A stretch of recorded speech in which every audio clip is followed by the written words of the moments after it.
Hello, welcome to the Mythology Manifest. It's been quite a while since I did my last video as I have recently started college again and have been quite busy.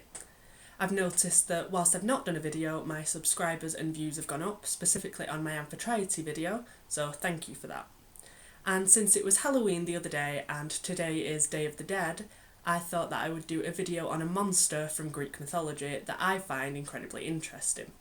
Her tale can get a little bit gruesome and her name was Lamia. I hope you enjoy it. Lamia was the daughter of King Belus of Egypt and Libya, and the half-sister of Aegyptus and Danos, and the half-aunt of the Danaids. She is described in the early tellings of this myth as an incredibly beautiful woman, and being beautiful rarely ended happily for any woman of ancient Greece.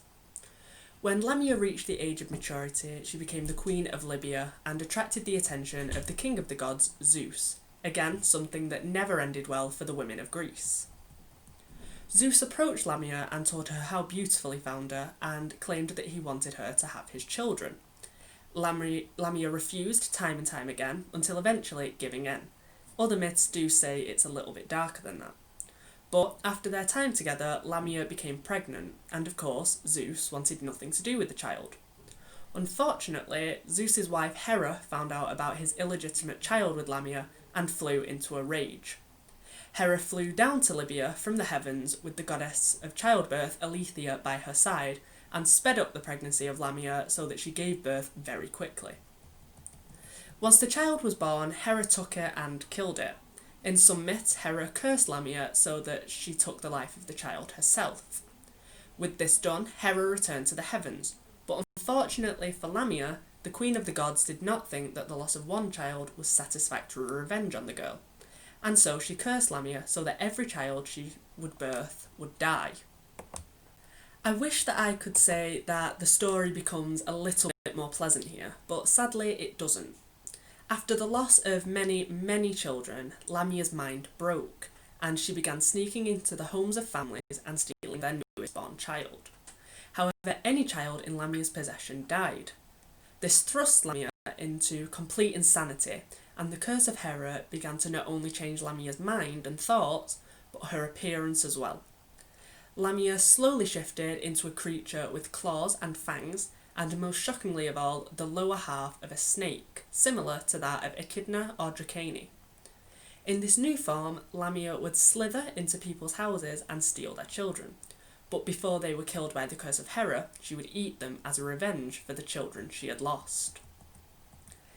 Lamia was never killed as far as I'm aware in any myths, and she lived in a cave hidden somewhere in Greece. Her story was used by the parents of ancient Greece, who would tell it to their children as a way of making them behave. This tradition was passed down and is a trick still used by parents today.